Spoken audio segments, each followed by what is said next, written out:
একজন অভিযুক্ত পুলিশের গুলিতে মারা গেছেন, কিন্তু যা বললেন তার নিজের স্ত্রী তা শুনে স্তব্ধ গোটা বাংলা।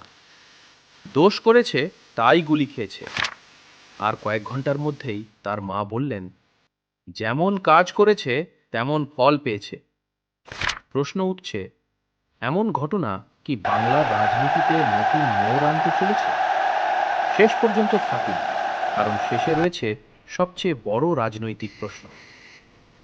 এই ভিডিওতে আমরা জানব পুলিশের দাবি কি, কেন স্ত্রী ও মায়ের বক্তব্য ভাইরাল, আর কেন এই ঘটনাকে ঘিরে বিজেপি ও বিরোধীরা সম্পূর্ণ ভিন্ন অবস্থান নিয়েছে।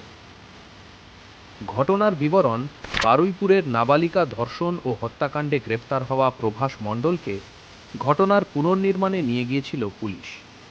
পুলিশের দাবি, সেই সময় তিনি এক পুলিশ কর্মীর অস্ত্র ছিনিয়ে নিয়ে পালানোর চেষ্টা করেন এবং গুলি চালান। এরপর আত্মরক্ষার্থে পুলিশ পাল্টা গুলি চালায়। গুরুতর আহত অবস্থায় হাসপাতালে নিয়ে গেলে চিকিৎসকেরা তাকে মৃত ঘোষণা করেন। অন্যদিকে এই ঘটনার ম্যাজিস্ট্রেট তদন্ত হবে বলেও জানা গেছে। কিন্তু এখানেই ঘটনার সবচেয়ে বড় মোড়। প্রভাসের স্ত্রী বলেন, বিয়ের পর থেকেই তিনি স্বামীর নানা আচরণ ও অত্যাচারের শিকার হয়েছেন, তাই তার বিরুদ্ধে ওঠা অভিযোগ তিনি পুরোপুরি অস্বীকার করতে পারছেন না। এমনকি পুলিশের গুলিতে মৃত্যুর প্রসঙ্গে তার মন্তব্য, দোষ করেছে তাই গুলি খেয়েছে। আর প্রভাসের মা বলেন, ছেলে নিজের কাজের ফল পেয়েছে, এমনকি তিনি ছেলের দেহও নিতে চান না বলে জানান। এই বক্তব্য এখন গোটা রাজ্যে আলোচনার কেন্দ্রবিন্দু। এই ঘটনার পর রাজনৈতিক বিতর্কও তীব্র হয়েছে। বিজেপির দাবি, গুরুতর অপরাধের বিরুদ্ধে দ্রুত ও কঠোর ব্যবস্থা নেওয়া মানুষের নিরাপত্তার জন্য জরুরি। বিজেপি নেতারা প্রায়ই বলেন, তাদের শাসিত বিভিন্ন রাজ্যে অপরাধ দমনে কঠোর প্রশাসনিক পদক্ষেপ নেওয়া হয়েছে এবং সেটিকে তারা সরকারের একটি বড় সাফল্য হিসেবে তুলে ধরেন।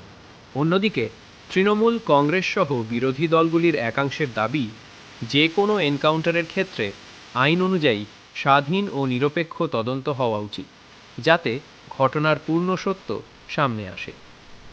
এখন সবচেয়ে বড় প্রশ্ন, এই ঘটনা কি বাংলায় অপরাধ দমনের পদ্ধতি নিয়ে নতুন বিতর্কের সূচনা করবে, নাকি তদন্তের পরই পরিষ্কার হবে পুরো সত্য? আপনার মতো কি? কমেন্টে জানান।